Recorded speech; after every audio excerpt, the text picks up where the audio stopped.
Residents of Protea North in Soweto have not had electricity for about 3 months now. They say when they approached Eskom for help, they were told that a transformer in their area was faulty. But the utility seems to have washed its hands of responsibility, saying it is not going to fix the problem because only 30% of the community pays for the electricity. It adds its threshold for effecting repairs would be at least double that. Theodor Mashele is taking a closer look. He was up and about in Protea earlier today. He's back now in the studio. Theo, good afternoon. Welcome. Thanks for joining us here on Today. Now, what are the residents actually? What have they told you specifically about living without electricity for such a long time? Well, Braden, to take their story from the beginning, when I got there, they told me that what they expected to be a 2-hour load shedding scheduled outage then turned out to be more than 2 months. So they just went off, the electricity just went off, and it never came back up until now.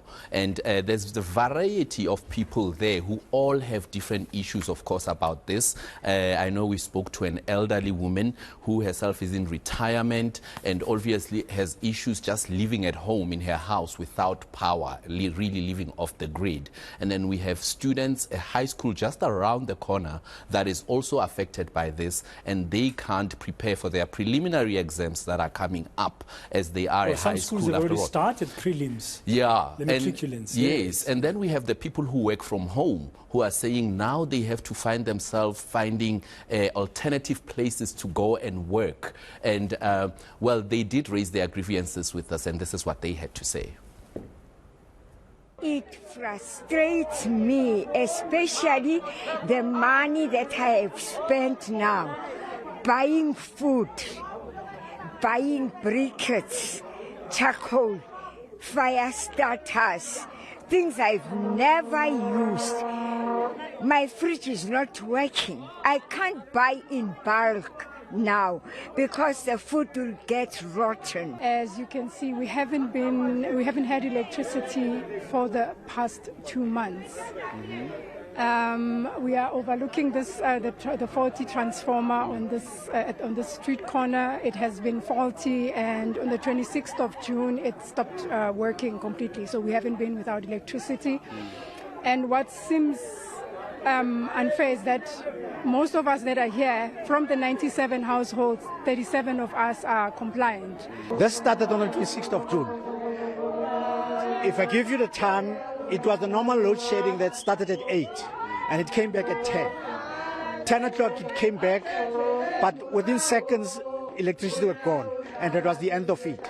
A lot of the community actually sent complaints to Eskom. Eskom actually, like usual, they give you a reference number and they'll attend to you. We were never told about the risk before when we buy electricity. Now we are told that they must buff up security. Eskom must buff up security if they know that they've got loyal customers in the community. So that is the most disturbing thing that I can actually say. Yeah, I mean, your heart will go out to those people, and you just think since 3 months going back, it's like it was in the middle of winter, and July it was one of the coldest months here in Gauteng. So what about Eskom? What are they saying about the situation?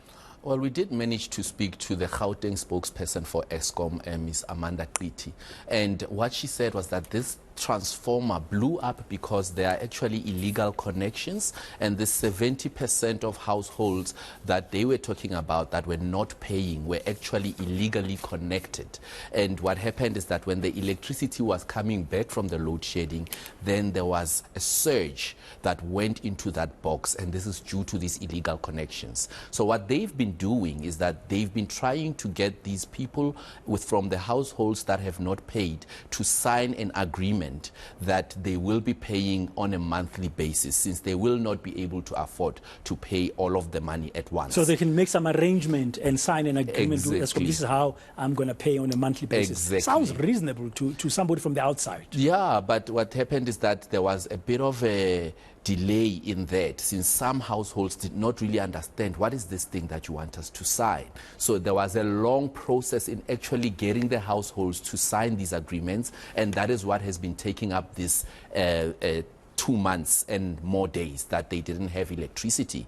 But now they've managed to reach 60% because apparently, according to Eskom, they need to at least get 60% of the households to at least sign this before they get to repair, and without all these households having to pay whatever that they owe from the backlog from when they were connected illegally. So now they've reached this 60% and they've now ordered this transformer, according to Ms. Amanda Qiti. And this is what she has to say when we spoke to her.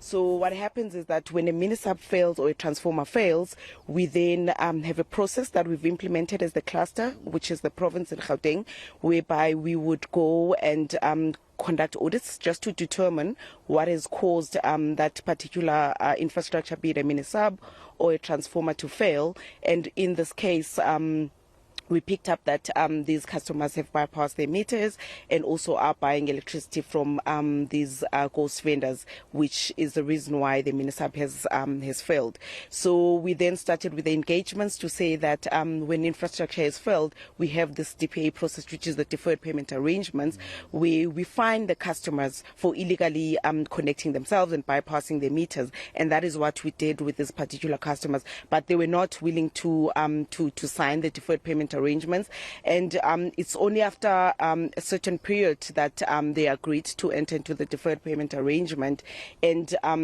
we require customers to reach a 60% threshold before we can then start to normalize the network and then also to commence with the ordering process. So it was only when they had reached and they had signed the deferred payment arrangements did we then start with the procurement process. So the delays are then because they took long to agree to sign the deferred payment arrangements and then for us to start with the procurement process for their failed mini-sub.